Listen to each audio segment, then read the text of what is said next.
ஒரு குடும்பமா ஒரு 2 பேரா வந்து சினிமா வாழ்வீங்க அப்படின்ற மாதிரி நீங்க பேசியிருக்கீங்க. நீங்க எதை மீன் பண்ணி சொல்றீங்க அப்படின்றது எல்லாருக்கும் அது உங்க வாயிலே சொல்லிடுங்க. ரெஜெண்டுக்கு உங்களுக்கு என்ன பிரச்சனை? நான் இதுக்குள்ளே வரல. ஏன்னா நான் ரெஜெண்டுன்னு சொல்லல. என்ன கூப்பிட்டு வேற சில கம்பெனிகள்லாம் கூப்பிட்டு காய்ச்சுன்னு காய்ச்சிட்டாங்க 3 நாளா. அண்ணா இது யாருன்னு எதை சொன்னீங்கன்னு இதுல என்னென்ன தெளிவு விவான்னு 10 படம் ரிலீஸ் ஆகுதா, அதுல 8 படம் அவங்க ரிலீஸ் பண்றாங்க. போதுமா? ரிலீஸ் நான் என்ன கேட்கிறேன், அது வந்து ஆட்சியை பாதிக்குமா பாதிக்கும்? அனைத்து ஜாதி அர்ச்சகராகட்டும், நாள் முதல்வன் ஸ்கீம் ஆகட்டும், உரிமை தொகையாகட்டும், விடியல் பயணமாகட்டும், ரெட் ஜெயின்ல ஒரு மூடல் நடக்குது, ரெட் ஜெயின்ல ஒரு பிரச்சனை நடக்குது அப்படின்னா பாதிப்பு ஏற்படுத்தும் அப்படின்னு சொல்ற அந்த ஒப்பீடே எப்படி சரியா இருக்கு? தப்பா பேசினாங்கல்ல சன் நிறுவனத்தை. 2G அலைக்கற்றை காதில் கேட்பதை விட சன் நிறுவனம் என்பது காதில் ஈஸியாக ஒழிச்சது இல்லையா? நமக்கு துணை முதல்வராக இருக்காருல, சினிமா எடுத்துக்கிட்டு இருக்காரா? சரி, வாரம் ஒரு சினிமா எடுத்து ரிலீஸ் பண்ணாலும் நம்ம வேலை யார் பார்க்க? அவர் மக்களுக்காக நாயாபையா உழைச்சிட்டு இருக்காரு. பேசுபவன் என்னவாக பேசுவான்? பெரிய சோர்ஸ் நெட்வொர்க் இருக்கும் உங்களுக்கு வந்து டிஎம்கேக்குள்ள. நீங்க நேரடியாக போய் சொல்றதுல என்ன சிக்கல் இருக்கு? நேரடியாக பேசிவிட்டேன். சொல்ல வேண்டிய விஷயங்கள் எல்லாம் தெரிவிக்கப்பட்டு விட்டது. நான் பேசிக் கொண்டிருப்பது ஒரு எதிர்பார்த்த பொறுப்பு கேட்டோம், கொடுக்கல, அல்லது திமுக சரியா என்னை பயன்படுத்திக்கல. ஒரு பாண்ட் பேப்பர் வாங்கிட்டு வாங்க. திமுகவில் எனக்கு எந்த பொறுப்பும் வேண்டாம்னு நானே செய்யணும். திமுக விட்டு விலகுகிறார் போஸ் வெங்கட் அப்படின்னு சொல்றாங்க. நான் ஆல்ரெடி விலகிட்டு தான் இருக்கேன்.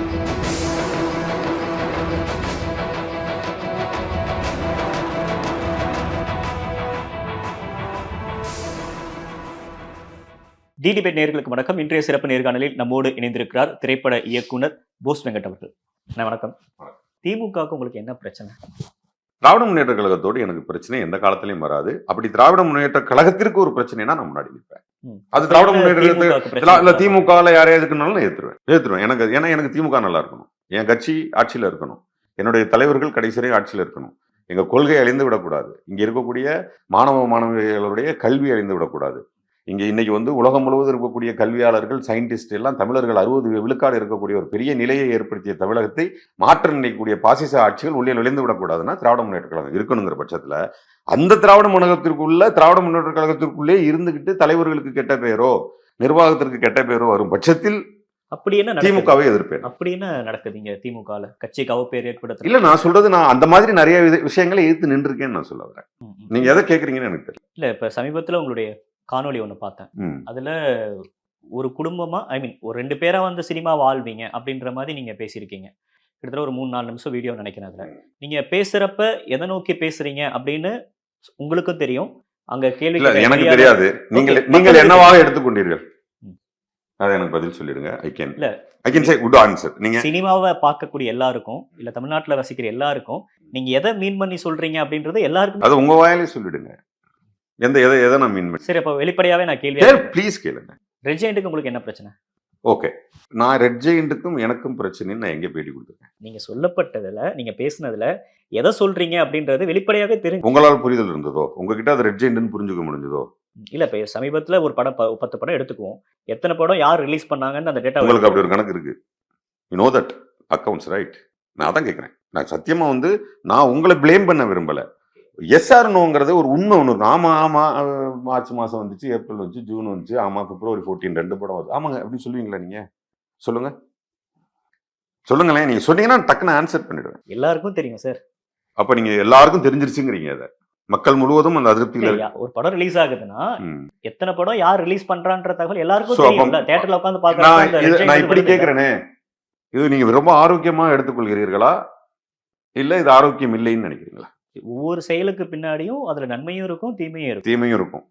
ரெட் வந்து அதிகமா ரிலீஸ் பண்றாங்க அப்படின்னா அதுல ஒரு பிளஸ் பாயிண்ட் அவங்க சரியா கணக்கு காட்டுறாங்க அப்படின்ற மாதிரி ஒரு வாதம் இருக்கலாம். இன்னொரு பக்கம் அவங்களோட ஆதிக்கம் மட்டும் தான் இருக்கு, மற்ற ப்ரொடியூசர்ஸ் எல்லாம் பொழைக்கவே கூடாதா அப்படின்ற மாதிரி வாதமும் இருக்கலாம். நம்ம எதை எடுத்துக்கிறோம்ன்றத பொறுத்து. இப்படி எல்லாம் வாதம் வந்துருச்சுல்ல, இப்படி எல்லாம் ஒரு வாதம் ஒரு அரசுக்கு எது? நான் இதுக்குள்ளே வரல. ஏன்னா நான் ரெட் ஜெயண்ட்னு சொல்லல. என்ன கூப்பிட்டு வேற சில கம்பெனிகள்லாம் கூப்பிட்டு காய்ச்சிட்டாங்க 3 நாளா. என்ன பேசுற அளவுக்கு உனக்கு தைரியம் வந்துருச்சா? அன்னைக்கு என்ன கூப்பிட்டு மிரட்டினவங்க எல்லாம் இருக்கிறாங்க. ஸோ நான் அதை பத்தி நான் வந்து பேச விரும்பல. இதற்காக சினிமாக்காரர்கள் பாராட்டியவர்கள் இருக்கிறார்கள். திராவிட முன்னேற்ற கழகத்தை சேர்ந்த பல்லாயிரக்கணக்கான தோழர்கள் இப்போ வரைக்கும் போன் அடிச்சு அண்ணா இது யாருன்னு எதை சொன்னீங்கன்னு இதுல என்னென்ன தெளிவு விவான்னு நாங்க ஏற்கனவே காதுல தப்பா கேட்டுட்டு இருக்கோன்னே எக்ஸ்தலத்துல ஒருத்தன் தப்பா பதிவு பண்ணியிருக்கானே அண்ணன் இன்னைக்கு குரூப்ல வந்திருக்கனே ஒரு சினிமாக்காரன் தப்பா பேசியிருக்கானே சின்னவரன்னு ஏகப்பட்ட நியூஸஸ் இப்பதான் வருது. இந்த சினிமாக்கார தப்பா பேசுனாங்கன்றது உங்களே சொல்றாங்களா இல்ல யாரோ பேசியதாக இருக்கக்கூடிய வீடியோக்களை எல்லாம் பகிர ஆரம்பிக்கிறாங்க.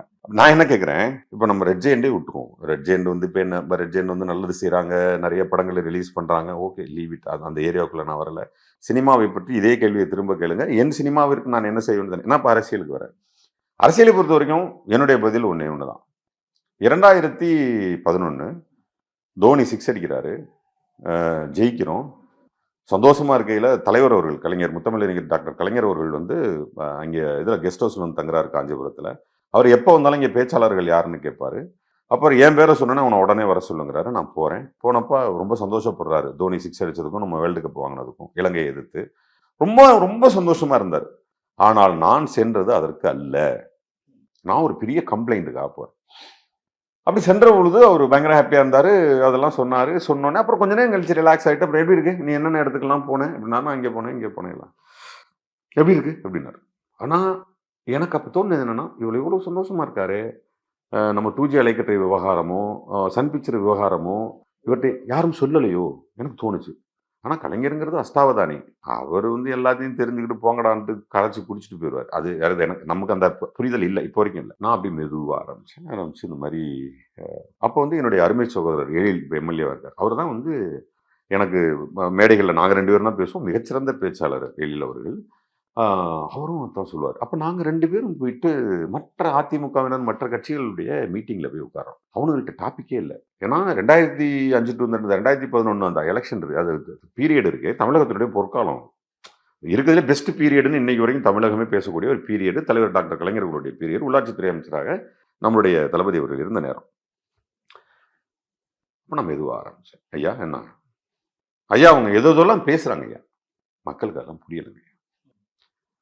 என்ன புரியல ஐயா, 2G அலைக்கற்றை பற்றி பேசுறாங்க, 17,000 கோடி 18,000 கோடி டெல்லியில் அடித்து விட்டார்கள். நம்மளால என்ன டெல்லியை கனெக்ட் பண்ணிக்கிறானா, டெல்லியில ஏதோ நடந்துச்சு பொழுது நமக்கு என்ன அப்படின்னு உட்காந்துக்கிறான். அதை நான் பாக்குறேன், கண்கூட பாக்குறேன். அது பொம்பளைங்களாம் அந்த பக்கம் பேசுறதுக்கு அந்த பக்கம் உட்காந்துருக்கு. அது நானும் என்னுடைய அருமை சகோதரர்கள் எழில் அவர்களுமே கவனிக்கிறோம். சன் நிறுவனம் பட்டு பட்டு பட்டுன்னு பாக்குறான், என்னென்னமோ போயெல்லாம் சொல்றான் அவன் சன் நிறுவனத்தை பத்தி. ஆனா அந்த மக்கள் கனெக்ட் ஆகுதுன்றீங்க. சினிமானோடனே திரும்பிட்டான். அதனாலதான் நீங்க பிரச்சாரங்களுக்கே பார்த்தா நடிகர்களை கூப்பிடுறது, நடிகைகளை கூப்பிடுவது, நாடக நடிகர்களை கூப்பிடுவது, கூத்தாட்ட மாணவர்களை கூப்பிடுவது, கரகாட்டம், அது வந்து ஒரு அந்த கலை சார்பான ஒரு கனெக்ஷன் வந்து மக்களுக்கு ரொம்ப ஈஸியா கனெக்ட் ஆகும். அதில் சொல்லப்படக்கூடியது வந்து பயங்கரமா அவங்களால போய் அக்செப்ட் பண்ண, அது ஓட்டாக மாறும் என்பது ஒரு சிறிய நம்பிக்கை. இதான் அரசியல் கட்சிகள் செஞ்சுக்கிட்டு இருக்கு. அப்படி பண்ணும்போது அப்படியே கவனிக்கிறான். மீட்டிங் முடியுது, நாங்க நின்று கேட்டுட்டு இருக்கோம், அப்படியே அடிச்சு விட்டாங்களா மேடி, மொத்த சினிமாவே கலைப்பு. மொத்த சினிமாங்கிறது இத்தனையோண்டு, அதுல நாங்க 15-10 லட்சம் பேர் இருக்கோம். எங்க குடும்பம் சம்பந்தப்பட்ட விஷயம். சினிமா 1 கோடி 50 லட்சம் 40 லட்சம் பேச இதப்புறம் பிடிச்சிக்கிட்டாங்க. அப்ப குடும்பமா பண்ணிவிட்டாங்களாடி எப்படிலாம் பேசிட்டு போறாங்க. இதை பூரா நான் வந்து தலைவர் அவர்களிடம் வந்து கருத்துல கொண்டு போனேன். ஆனா கிட்டத்தட்ட பிரச்சாரம்லாம் முடிஞ்சிருச்சு. நம்ம 2011 ரொம்ப மோசமான தோல்வியை சந்திச்சோம். அதுக்கு பல்வேறு விதமான காரணங்கள். ஆனால் இன்றும் திராவிட முன்னேற்ற கழகத்துக்காரர்களையோ அதிமுக காரர்களையோ கேளுங்கள், 2011 எலெக்ஷனுடைய முக்கியமான தோல்விகளை 1, 2, 3 என்று வகுத்தால் அதில் ஒரு சினிமா நிறுவனம் இருந்தது.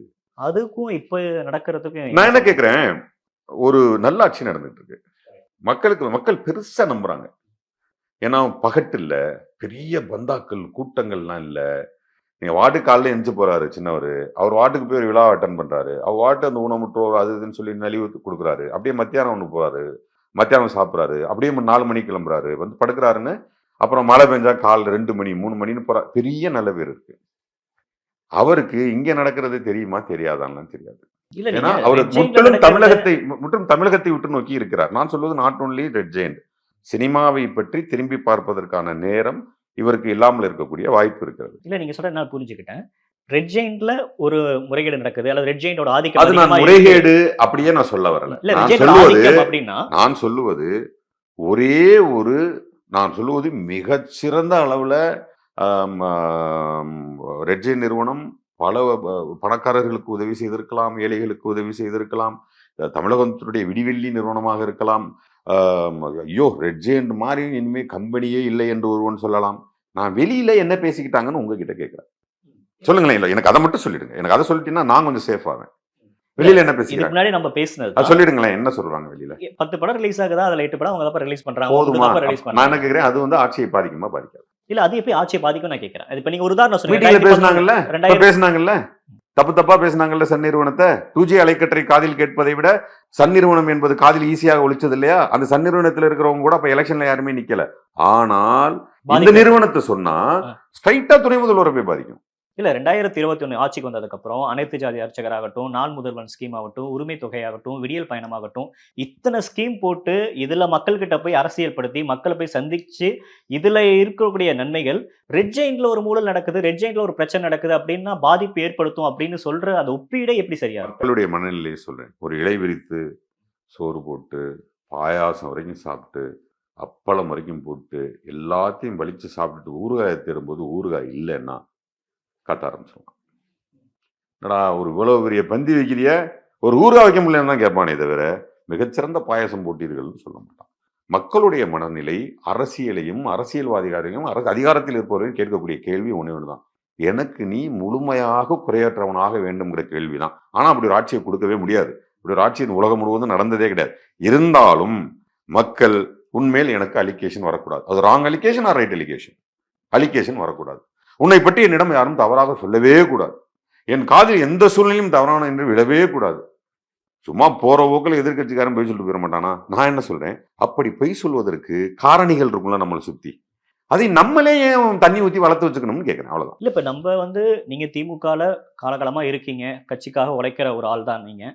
உங்களுக்கு இந்த ஒரு புரிதல் இருக்குல்ல, இது வெளியே பேசுறாங்க, ஆட்சிக்கு கெட்ட பேர் வந்துரும், சிஎம்க்கு கெட்ட பேர் வந்துரும், துணை முதல்வர் கெட்ட பேர் வந்துரும் அப்படி நீங்க இவ்வளவு யோசிக்கிறீங்கல்ல.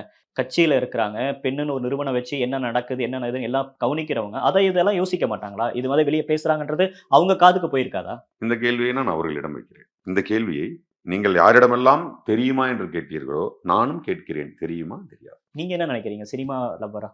சினிமா லவரா எனக்கு சினிமா மேல எனக்கு அரசியல்லாம் தூக்கி என் சின்னவர்கள் முதல்வர் துணை முதல்வராக இருக்கிறார், முதல்வராக வேண்டும், இந்த கழகத்தை வழிநடத்த வேண்டும், எனக்கு டாக்டர் கலைஞர் தலைவர் தளபதி அவர்களுடைய நல்லாட்சி அவர் கொடுக்கணும். ஏன்னா அதே புரிதல் இவருக்கு தான் இருக்கு. இந்த புரிதலும் அரவணைப்பும் அதிகமுள்ள ஒரு தலைவர், கட்சியை எப்படி எடுத்துட்டு போகணும்னு தெரிந்த ஒரு தலைவராக இருக்கிறார். இவரை எங்களால் இழக்க முடியாது. ஒவ்வொரு முறையும் கிட்டத்தட்ட 1980களிலிருந்து 5 வருட ஆட்சி மாறும், பிறகு 10 வருடம் 15 வருடம் என்று ஆட்சி இல்லாமலே வளர்ந்த கட்சி திராவிட முன்னேற்ற கழகம். இப்போ அந்த 10 வருடங்கள்ல திராவிட முன்னேற்ற கழகம் நீண்ட ஆட்சியில் இருந்திருந்தால் தமிழகத்தினுடைய நிலை வேறாக இருந்திருக்கும். அதெல்லாம் மிகப்பெரிய இழப்பு தமிழகத்திற்கு.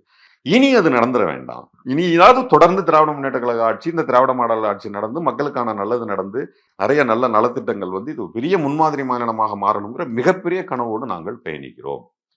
அப்ப அதற்கு இன்று இருக்கக்கூடிய தமிழக முதல்வர் அவர்கள் நல்ல நீண்ட ஆயுளோடு தொடர்ந்து ஆட்சி செய்ய வேண்டும். இன்று இருக்கக்கூடிய துணை முதல்வர் அவர்கள், எங்களுடைய சின்னவர் அவர்கள் நல்ல ஆரோக்கியத்தோடு இருந்து ஒரு நீண்ட ஆட்சி எங்களுக்கு தர வேண்டும். அது என் ஜெனரேஷனுக்கும் என் மகனுக்கும் அவனுடைய மகனுக்கும் ஒரு மிகப்பெரிய ஆட்சியை அவங்க தரணுங்கிறது என்னுடைய ஆசைன்னு வச்சுக்கோங்களேன். அதற்கு ஒரு ஆபத்து வரும் பொழுது எதிரே நிற்க வேண்டிய ஒரு சூழல் வருகிறது. அதற்காகத்தான் எவ்வளவு நேரம் பேசுறேன். பட் சினிமா என்று வரும் பொழுது இப்போ கிட்டத்தட்ட என்னுடைய 22வது வயதில் 25வது வயதில் இருந்து இல்லை அதுக்கு முன்னாடி ஒரு 3 வருஷம் அசிஸ்டன்ட் டைரக்டர் அது இதுன்னு பார்த்தா கூட எனக்கு இன்னைக்கு 49 வயசு. என்னுடைய உணவு, என்னுடைய சோறு, என் மகனுடைய படிப்பு, மகளுடைய படிப்பு, என் மருத்துவம், என் குடும்பத்தினுடைய மருத்துவம், இங்க இருக்கக்கூடிய சிறு பொருள், அந்த ஃபேன், இந்த சுவிட்ச், இந்த சேர், இந்த டேபிள் எதுவும் அரசியல் பணத்தால் வாங்கியது அல்ல. சினிமா எல்லாம் என் தாய் சினிமா கொடுத்தது. இன்று வரை எனக்கு என் தாய் சினிமா கொடுத்து கொண்டே இருக்கிறார். நான் சினிமாவுக்கு ஒரு ஆபத்து அப்படின்னா உங்களுக்கு கோபம் வருது. அங்கேதான் நான் யாரா இருந்தாலும் எதுக்க வேண்டிய சூழல். புரியுதுங்களா? நான் யாராக இருந்தாலும் எதிர்ப்பேன். சினிமாவுக்கு ஒரு பிரச்சனை என்று வரும்பொழுது நான் யாராக இருந்தாலும் எதிர்ப்பேன். அன்னைக்கு விஷாலினுடைய மிகச்சிறந்த நண்பன். அவருடைய நிச்சயதார்த்தத்திற்கு அழைத்ததே குறைந்தது 50 பேர் தான் தமிழ்நாட்டிலனா, அதுல நானும் என் மனைவியும்.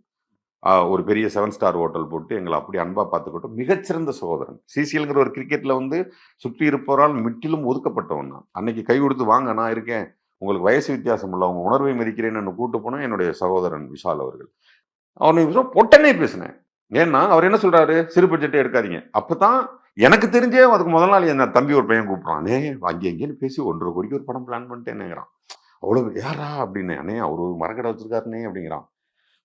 இந்த இன்சிடென்ட் அடுத்த நாள் அண்ணே என்னோட போயிட்டான், என்னென்ன விஷால் சொன்ன போயிட்டானுங்கிறான். இப்போ விஷால் மேல கோவம் வருமா வராதா? அப்போ அது என் சினிமா. உடனே ஒரு அனௌன்ஸ்மெண்ட் கொடுத்தேன். அது பெரிய லெவலில் வைரல் ஆச்சு. நம்ம அவருக்கு எதிராக பேசினோம்.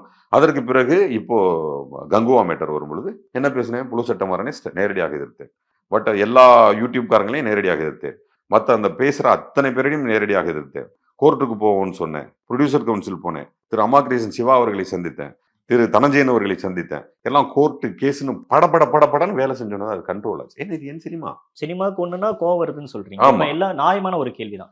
ரெட் ஜெயண்ட் எத்தனை வருஷமா சினிமால இருக்கிறாங்க, எத்தனை படத்தை ரிலீஸ் பண்றாங்க. அப்பையில இருந்தே சினிமால போஸ் வெங்கட்டும் இருக்கிறாரு. அப்பையெல்லாம் வராத கோவம் இப்ப மட்டும் எதுக்கு வருது அப்படின்னு? அது வந்து கோபம் இல்ல, ஒரு அரசியல் கட்சியின் மேல இருக்கக்கூடிய அக்கறை. Okay, நீங்க அந்த திரும்பவும் நீ பற்று- ரெட் ஜெயின் மேல போறீங்க. ம். நான் கட்சி மேல தான் போறேன். நீங்கள் எவ்வளவு தர்மம் வேண்டுமானாலும் செய்யுங்கள். நீங்கள் எவ்வளவு வேண்டுமானாலும் சினிமாவிற்காக உழையுங்கள். இந்த சினிமாவுக்கு உழைக்கிறதுக்கு இப்ப ஒரு சின்ன கடைக்கன் பார்வை பார்த்தாருனாவே இங்க தமிழ்நாட்டுல தமிழ் சினிமாவில் இருக்கக்கூடிய பல விஷயங்களை அவர் சால்வ் பண்ணிடலாம். 2 மீட்டிங் போட்டாருன்னா போதும். டிஸ்ட்ரிபியூஷன்ல இருக்க பிரச்சனை, தியேட்ரிக்கல் பிரச்சனை, ப்ரொடக்ஷன் பிரச்சனை, ஒரு 4 மீட்டிங் கண்டினியூவா போட்டாருன்னா எல்லா பிரச்சனையும் சால்வ். ஆனா அது அவரோட வேலை இல்ல. ஆமா, இல்ல அதுதான் சொல்றேன். இப்ப டக்குன்னு சொல்லிட்டீங்களா அவரோட வேலை இல்லைன்னு? ஏன்னா ஒரு துணை முதலமைச்சர்ன்றப்ப அவருக்கு நிறைய மக்கள் பிரச்சனைகள் இருக்கும், ஒரு ஐஏஎஸ் மீட்டிங்ஸ் இருக்கும். வெளியில போய் மக்கள் என்ன சொல்றாங்க, இதெல்லாம் விட்டுட்டு போய் படம் எடுத்துட்டு இருக்காருன்னு சொல்றான், இதெல்லாம் விட்டுட்டு போய் படம் டிஸ்ட்ரிபியூஷன் பண்ணிட்டு இருக்காருன்னு சொல்றான். அது மட்டும் சொல்லலாமா? சினிமால 4 மீட்டிங் போட்டா சினிமாவே மாறிடுன்னு சொல்றேன். அதுக்கே வந்து நீங்க இப்படி சொல்றீங்க. ஆனா படம் மட்டும் போய் எடுப்பாரா அப்படின்னு கேட்பானா கேட்க மாட்டானா? பப்ளிக் கேட்பானா கேட்க மாட்டானா? அவருக்கு எவ்வளவு வேலையா இருக்கு. நமக்கு துணை முதல்வரா இருக்காருல, சினிமா எடுத்துட்டு இருக்காரா? சரி, வாரம் ஒரு சினிமா எடுத்து ரிலீஸ் பண்ணாலும் நம்ம வேலை யார் பாக்கு? சார் அவர் சினிமாவும் எடுக்கல, ஒன்னும் எடுக்கல. அவர் மக்களுக்காக நாயாபையா உழைச்சிட்டு இருக்காரு. பேசுபவன் என்னவாக பேசுவான். ஆனா ரெட் ஜெயண்ட் போஸ்ட்ல அவர் விலகிட்டாருல்ல, வேற ஒருத்தர் தான் சார். அது இல்ல, நல்ல வேலை நீங்க சொல்றீங்க, நான் சொல்லணும் நம்ப மாட்டாங்க. அவர் ரெட் ஜெயண்ட்ல எந்த போஸ்ட்லயுமே இல்ல. ரெட் ஜெயண்ட்டுக்கு அவருக்கு சம்பந்தமே இல்ல. இருக்கிறப்ப எப்படி அவரு போய் படம் எடுக்கிறாரு, அவரு தான் இப்படி ஆதிக்கம் பண்றாரு அப்படின்றது மக்கள்கிட்ட போய் ப்ரொஜெக்ட் ஆகும் நான் கேட்கிறேன். தயவு செஞ்சு இப்ப நீங்க சொன்னதுக்கு நான் உங்களுக்கு நன்றி தெரிவிச்சுக்கிறேன். நான் எப்படி இதை சொல்றதுன்னு தெரியாம இருந்தேன். மக்களே, இந்த ரெட் ஜெயண்ட்ங்கிற நிறுவனத்துக்கும் உதயநிதி ஸ்டாலின் என்கின்ற துணை முதல்வருக்கும் எந்த சம்பந்தமும் இல்ல. அந்த தவறான கருத்துக்களை பரப்புவார்கள். அதைத்தான் 2026 தேர்தல் பரப்புரையாக செய்ய போகிறார்கள். இடைப்பட்ட காலங்களில் வரக்கூடிய முக்கியமான திரைப்படங்களில் ரெட்ஜினுடைய தலையீடு அதிகம், அதை உதயநிதி ஸ்டாலின் தான் செய்தார் என்று பரப்புரையை செய்வார்கள். அதை நம்பாதீர்கள் சொல்றதுக்கு தான் அந்த பிரச்சனையை கையில் எடுக்கிறேன். இப்ப இது நார்மலா திமுகவுக்கு ஒரு தெருவில் ஒரு போஸ்டர் அடிக்கிறவங்க, இல்ல மாவட்ட செயலாளர் வராரு அப்படின்னா அண்ணன் அப்படி போய் கால் திறந்து விடுறவங்க, இவங்களுக்குள்ள இந்த ஒரு கோபம் இருக்கு அப்படின்னா அதை மேலிடத்துல கொண்டு போய் சேர்க்கறதுக்கு அவங்களுக்கு அந்த அளவுக்கு சோர்ஸ் இருக்காது. ஆனா போஸ் வெங்கட் அப்படின்றவரு பெரிய சோர்ஸ் நெட்வொர்க் இருக்கும் உங்களுக்கு வந்து டிஎம்கேக்குள்ள. நீங்க நேரடியாக போய் சொல்றதுல என்ன சிக்கல் இருக்கு? நேரடியாக பேசிவிட்டேன். சொல்ல வேண்டிய விஷயங்கள் எல்லாம் தெரிவிக்கப்பட்டு விட்டது. நான் பேசிக் கொண்டிருப்பது மக்களுக்கும் எனக்கும். என் மக்களிடம் நான் கேட்பது, ரெட் ஜெயண்டிற்கும் திரு துணை முதல்வர்களுக்கும் எந்த தொடர்பும் கிடையாது. திரு ரெட் ஜெயண்ட் என்பது தன்னிச்சையாக செயல்படக்கூடிய ஒரு நிறுவனம். ஆனால் அந்த நிறுவனம் அவருடையது என்றும் அவரால் இதெல்லாம் நடக்கிறது என்றும் வெளியே பரப்பப்படுகிறது. இது அனைத்தையும் பொய் என்று சொல்ல வேண்டிய கட்டாயத்தில் நான் இருக்கேன். அதை நான் செய்து கொண்டிருக்கேன். அவ்வளவுதான். இப்போ அங்கே தெரிவிக்கப்பட வேண்டியது தெரிவிக்கப்பட்டாச்சு. அங்கே யாரையெல்லாம் கொண்டு மீட் பண்ண வைக்கணுமோ மீட் பண்ண வச்சாச்சு. என்ன பதில் வந்துச்சு? இல்ல, அது ஒரு பாதிக்கப்பட்டவர்கள் அப்படின்னு எனக்கு தெரிஞ்சு யாரும் இருப்பதாக தெரியவில்லை. மக்கள் சைட்ல இருந்து எல்லாம் அவங்க புதாகரமா பேசுறதுக்கு சில வேற்று மாற்று கட்சிக்காரர்கள் செய்யக்கூடிய வேலைகளை நம்ம கண்டுபிடிச்சோம். அதுக்கப்புறம் அதைத்தான் நம்ம வந்து போய் அவங்கள்ட்ட இன்டிமேட் பண்ணோம். இங்க பாருங்க, இந்த குரூப்ல யாரு போட்டிருக்கா பாருங்க, இந்த குரூப்ல யாரு இது பண்ணிருக்கா பாருங்க. இப்ப என் மேட்டரை எடுத்து போட்டாங்கல்ல, நான் ஒரு இன்டர்வியூ பேசி அது எவ்வளவோ நாளாச்சு. ஏன் இப்ப வைரல் ஆகுது? அதை யார் செஞ்சிருப்பான்னு நினைக்கிறீங்க? ஏதோ டிஎம்கேக்கு எதிராக இருக்கவங்க செஞ்சிருப்பாங்க. அப்ப அவங்களுடைய வேலை என்னவாக இருக்கிறது? அவங்க வந்து இப்ப எதை நோக்கி பயணிக்கிறார்கள்? ஆனா சப்ஜெக்ட் அப்படின்றது இல்ல, என்ன பேசுனீங்க, இல்ல அவங்க எதை உண்மையா பொய்யான்றது தானே. அது இருந்துச்சுன்னா அவ்வளவு பேர் சரி, நீங்க அது பூரா பாருங்க, ஷேர் பண்ண ஆளுங்களை பூரா பாருங்க. அதை ஷேர் பண்ண அந்த சைடுல இருக்க லோகோஸ் ஃபுல்லா பாருங்க. புரிகிறதா உங்களுக்கு? அப்போ வெளியில மக்கள் கிட்ட ஒரு அரசல் புரசலாக பேசப்படக்கூடிய விஷயத்த அழகா கொண்டே சேர்த்து அவங்க தேர்தலில் மிகப்பெரிய வியூகமாக வைக்க வேண்டிய ஒரு விஷயத்த, ஒரு பெரிய சின்ன பலூன் அது ஊதிக்கிட்டு இருந்தாங்க. நான் இப்பவே ஓட்ட போட்டேன், போயிடுச்சு. இவங்க இனிமே அந்த பலூனை ஊதி அவங்களால ஒன்றும் பண்ண முடியாது. பலூனை ஊதுனதே திமுகவோட தொண்டன், திமுக திராவிடம் தான் எனக்கு பெரியாருடைய பேரன் அப்படின்னு சொன்ன போஸ் வெங்கட். நிச்சயமாக சில விஷயங்களை நாம் தான் ஊதி பெரிதாக்கி இந்த உலகத்துக்கே சொல்லணும், இது உண்மை இல்லை. அதுவும் நமக்கு நம்ம தானே. உங்களுடைய போஸ்ட்ல இருந்து இன்னைக்கு நான் கேள்வி கேட்கிறேன். அறிவாலயம் ஒரு சுவரால கட்டப்பட்டது இல்ல, திமுகவுல ஒவ்வொருத்தர் செங்கலும் இருக்கு அதுல அப்படின்னு பேசுனீங்க. ஆனா இப்ப நீங்க சொல்லக்கூடிய கருத்து அது திமுகவை டேமேஜ் பண்ற மாதிரி தானே இருக்கு. இது டேமேஜ் பண்றது கிடையாது, சேவ் பண்றதுக்கு டேமேஜ் பண்றதுக்கு பெரிய வித்தியாசம் இருக்கு. ஒரு குழந்தையை அடித்து ஸ்கூலுக்கு போ அப்படிங்கிறது அந்த குழந்தையை அடித்து துன்புறுத்துவது என்று அர்த்தம் அல்ல, அது நல்வழிப்படுத்துறது. அப்படி எடுத்துக்கங்க. திமுக நல்வழிப்படுத்துறீங்க. நல்வழிப்படுத்தணும், நான் அல்ல, கடைசி தொண்டன் வரையில். கன்னியாகுமரி கடைசி கோடியில் ஒருத்தர் இருப்பான்ல, அவனுக்கு மேல் ஒருத்தன் தவிர என்னடா திமுக காரனா இருந்துட்டு தப்பு பண்ற, அவ்வளவுதான் மிரட்டுற சக்தி திமுக காரன கல்வி இருக்கு, மேலும் வரணும்னு நான் சொல்றேன். இப்ப நீங்க இந்த ஒரு கருத்தை தெரிவிச்சிருக்கீங்க. நீங்க சொன்ன மாதிரி ஒரு பழைய வீடியோ இப்ப வைரல் ஆகுது. இப்ப நம்மளும் அதை பத்தி தான் பேசுறோம் அப்படின்றப்ப திமுகல இருந்து இதை எதிர்ப்பு வரலையா? திமுக தொண்டை நிறைய பேர் வந்து அண்ணா நல்ல வேலைக்கு அந்த பிரச்சனையை இப்பவே எடுத்தீங்க, இந்த பிரச்சனைக்கான தீர்வை உடனடியாக எடுத்தாக வேணும். ஏன்னா எனக்கிட்டே நிறைய பேர் பேசுறாங்க, குரூப்ல எல்லாம் கண்ணா பின்னான்னு இத்தனை வருஷம் 3 மாசமா 4 மாசமா போட்டுட்டு இருந்தாங்க, இதை போய் நாங்க யாருக்கிட்ட சொல்றதுன்னு தெரியல. ஆனா நீங்க யாரை நினைச்சு பேசுனீங்கன்னு எங்களுக்கு தெரியல. ஆனா விஷயம் இப்படின்னு வந்துருச்சு, அதை நாங்க நல்லதா எடுத்துக்கிறோம்னு சொல்லி தான் இதுவரையும் தொண்டர்கள் பேசுறாங்களே தவிர ஒரு தொண்டனும் தவறாக. இறுதியா ஒரு கேள்வி, நீங்க தவறா எடுத்துக்க கூடாது. திமுகல ஒரு எதிர்பார்த்த பொறுப்பு கேட்டோம், கொடுக்கல, அல்லது திமுக சரியா என்னை பயன்படுத்திக்கல அப்படின்ற வருத்தம் உங்களுக்கு இருக்கா? அதனோட வெளிப்பாடு தான் இதெல்லாமா? வேணும்னா வேணா ஒண்ணு பண்ணுங்க, ஒரு பிரஸ் மீட் ரெடி பண்ணுங்க, ஒரு பாண்ட் பேப்பர் வாங்கிட்டு வாங்க, திமுகவில் எனக்கு எந்த பொறுப்பும் வேண்டாம்னு நானே சைன் பண்ணி தரேன், நாளைக்கே ரெடி பண்ணி. எனக்கு திமுக இருந்தா போதும். திமுக எந்த நல்ல சினிமா, நல்ல டைரக்டர்னு பேர் வாங்கிட்டேன், நல்ல நடிகன்னு பேர் வாங்கிட்டேன், பியூட்டிஃபுல் ஃபேமிலி, பையன் வளர்ந்துட்டான், ஹீரோவா நடிக்க போறான், பொண்ணு வளர்ந்துட்டாங்க, படிப்பு முடிக்க போறாங்க, வைஃப் நல்லா வேலை செய்யறாங்க, பெரிய கமிட்மெண்ட்ஸ் எல்லாம் ரொம்ப குறைஞ்சிருச்சு, ஏஜ் பார் ஆயிட்டு வருது, நிறைய படிக்க வேண்டியிருக்கு, நிறைய உழைக்க வேண்டியிருக்கு. சினிமாவிலேயே இப்போ சின்ன திரையில இருக்கும், அங்கே இருக்கும் இங்கே இருக்கும். இப்போவே உடல்நிலை சரியில்லாமல் கொஞ்சம் சின்ன திரையெல்லாம் சில வேலைகளை செய்ய முடியல, அதுவே ரொம்ப வருத்தமாக இருக்கிறது. ஸோ இந்த மாதிரி நீங்க வந்து சர்வீஸ் மைண்டடா இருக்கிற பட்சத்துல பொறுப்பு என்பது தானாக வருவதாக தான் காத்துக்கிட்டு இருப்பேமே தவிர ஒரு பொறுப்புக்காக. அப்புறம் இன்னொரு முக்கியமான விஷயம், இதுவரையும் நான் பொறுப்பு கேட்டு போனதே கிடையாது. இவ்வளவு கான்டாக்ட் நான் வந்து 2016 21 சீட்டு கேட்டு போனது கூட என்னிடம் சொல்லப்பட்டது ஒரு விஷயம். மக்கள் மத்தியில திராவிட முன்னேற்றத்துக்காக மேடைகள் போறேன் இல்லையா, அப்போ வந்து என்னுடைய முதல்வர் தான் சொன்னார், என்னுடைய தமிழக முதல்வர், எனக்கு வந்து அப்ப நான் அண்ணன்னு கூப்பிடுவேன் தளபதி அவர்களை. அப்ப சொன்னாரு, டே ஒன்னு ஒரு மேடை ஏத்தணும்டா, அதுல நம்ம தொண்டர்கள்லாம் இருக்கணும்டா, இப்ப நல்லா பேசுற நல்ல உணர்வான நீ இரு அப்படின்னு உடனே ஈரோடு மாநாட்டில் பேச வச்சார். அது பரபரன்னு ஆச்சு. 14 ஐயோ நம்ம கட்சியாரண்டான்னு அப்பதான் உணர ஆரம்பிச்சாங்க. அதுக்கப்புறம் சொன்னாரு சீட்டு கேளு, அது ஒரு பெரிய மைலேஜ் கொடுக்கும். 16 21 நான் சீட்டு கேட்டேன். சீட்டு கேட்டப்போ அது பயங்கர நியூஸா பரவுச்சு. அது இரண்டும் பரவும் பொழுது நான் திராவிட முன்னேற்ற கழகத்துக்காரங்கிறது எதிர்கட்சிக்கோ மற்ற கட்சிகளுக்கோ சொல்வதற்கு அது மிகப்பெரிய வாய்ப்பாக இருந்தது. ஆனால் நான் இப்பவும் சொல்றேன், அம்மையார் அவர்கள் இருந்த பொழுது அத்தனை நடிகர்களும் கட்சி விட்டு போயிட்டாங்க. அன்று ஆக்டிவாக 2021 16 தமிழகம் முழுவதும் பிரச்சாரம் செய்த ஒரே நடிகன் போஸ் வெங்கட். திமுக ஏன் அதை சொல்லி எனக்கு பொறுப்பு வாங்க தெரியாதா? அதை சொல்லி எனக்கு ஒரு வாரியம் வாங்க தெரியாதா? டெய்லி போய் வீட்டில் உட்கார தெரியாதா? நீங்க என்னைக்காச்சும் நான் போயிட்டு சின்னவர் வீட்லயும் முதல்வர் வீட்லயும் உட்காந்து பார்த்துருக்கீங்களா? என் பர்த்டே அன்னைக்கு ஒரு போட்டோ போடுவேன். அது கூட இந்த முறை முதல்வர்கிட்ட போட்டோ எடுக்கும்போது போட்டோகிராஃபர் இல்லாமல் அனுப்பிட்டாங்க, அதனால போட்டோ போட முடியல. அவ்வளவுதான் முதல்வர் பார்த்தது. இப்ப முதல்வரிடம் ஒரு விஷயத்தை கொண்டு போய் சேர்க்க வேண்டும் என்று சொன்னால் சேர்க்க வேண்டிய ஆளிடம் சேர்த்தால் போய் சேரும். திமுக என்ன பயன்படுத்திக்கல அப்படின்ற ஒரு வருத்தம் இல்ல உங்களுக்குள்ள? திமுக ஏன் என்ன, நான் திமுக காரனா, நான் என்ன வேலை செய்யணுமோ அதை செஞ்சுட்டு இருக்கிறேனே. திமுக பயன்படுத்திக் கொள்வதும் பயன்படுத்திக் கொள்ளாததும் வந்து அவங்களுக்கு நீட பொறுத்தது.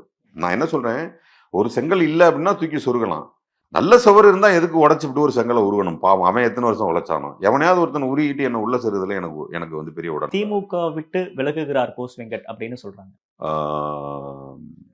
திமுக விட்டு விலகுவதற்கான வாய்ப்பு கிடையவே கிடையாது. திமுகவில் நான் இப்போது இருந்து பணி செய்வதே வந்து திமுகவினுடைய பில்டிங் அறைகளுக்குள்ளோ, திமுகவினுடைய ஏதோ ஒரு விங்குகளுக்குள்ளோ, திமுகவினுடைய ஏதோ ஒரு பொறுப்புகளுக்குள்ளோ எதுலையுமே போஸ் வெங்கட் இல்லை. நான் ஆல்ரெடி விலைக்கு தான் இருக்கேன். நான் என் வீட்டில் உட்காந்து இன்டர்வியூ கொடுத்துட்டு இருக்கேன். I don't have office. அதே மாதிரி நான் உங்களுக்கு கொடுத்த டீல ஒத்த பைசா அரசியல் காசு இல்லை, என் சினிமா, என் தாய் கொடுத்த காசு. நான் யாரோ ஒரு பெண்ணுக்கு, யாரோ ஒரு இளைஞனுக்கு, யாரோ ஒரு கடைக்கோடி தமிழனுக்கு, எங்கேயோ இருக்கக்கூடிய ஒரு ஏழைக்கு, எங்கேயோ இருக்க விவசாயிக்கு பேசக்கூடிய ஒரு சாதாரண திமுக தொண்டன். இந்த பொறுப்பை ரசிச்சு தானே செஞ்சுக்கிட்டு இருக்கேன் 20 வருஷமா. திடீர்னு எங்கேருந்து கோவம் வரும்? ஏன் விலகணும்? என்ன கருத்தியல் மாறுபாடு ஏற்பட்டுச்சு? அண்ணன் சீமான் அவர்கள் போல் பெரிய ஆளை திட்டிருச்சா திமுக? அடுத்த செகண்டே வெளியேறேன். அம்பேத்கரை திட்டியதா? அடுத்த செகண்டே வெளியேறேன். கொள்கை மாறுச்சா? அடுத்த செகண்டே வெளியேறேன். இன்னும் கொள்கை ஸ்ட்ராங் ஆகிட்டு தானே போகுது இந்த கட்சியில. அந்த கொள்கைக்கு எந்த ஒரு சேதாரமும் வந்தக்கூடாது வந்தால் ஓடி போயிருவேன். அப்புறம் அரசியலுக்கு வர மாட்டேன். என்ன நடக்குது? நீங்க ஒரு நட்பு சுட்டலா ஒரு விஷயத்த சொல்றீங்க. அதை அவங்க பரிசீலிக்கிறாங்களா அப்படின்றத நம்ம பொறுத்து வந்து பார்க்கலாம். நேரம் கொடுத்தமைக்கு நன்றி. தேங்க்யூ.